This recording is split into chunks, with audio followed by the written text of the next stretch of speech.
പണി അങ്ങോട്ട് തുടങ്ങിയാൽ പിന്നെ പണി തന്നെ കേട്ടോ. മാസങ്ങളോളം വള്ളങ്ങളൊക്കെ പണിക്ക് കൊണ്ട് ഇങ്ങനെ കെട്ടിയിട്ട് കടലിലൊന്നും ഇല്ലാതെ സീസൺ പണി അങ്ങോട്ട് തുടങ്ങിയിട്ട് പിന്നെ വെറും ചെമ്മീൻ്റെ കളി തന്നെ കേട്ടോ.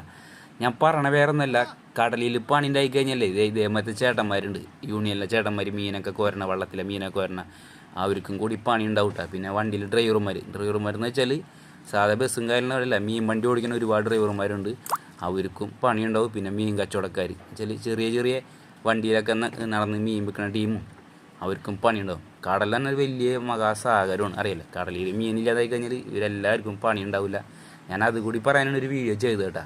അങ്ങനെ നമ്മളെ കെബീർക്കട കമ്പനി ഇവിടെ നിന്ന് അവർ ലേലം ചെയ്ത മീൻ എടുത്തിട്ട് പിന്നെ അവിടുത്തെ ചേട്ടന്മാർ യൂണിയനിലെ ചേട്ടന്മാരെ കൂടിയിട്ട് ആ മീൻ കോരി സ്റ്റോർ ചെയ്യണ ഒരു കാഴ്ച കേട്ടോ. ഞാൻ അവിടെ കൊണ്ടുപോയിട്ട് ഫുള്ള് ലെവൽ തൂക്കം കറക്റ്റ് പിടിച്ചിട്ട് പിന്നെ അവരെ വണ്ടി വരും, ഫ്രീസറുള്ള വണ്ടിയാണ്, ആ വണ്ടിയിൽ കയറ്റി വിടുന്ന കാഴ്ച ഉണ്ടാകും.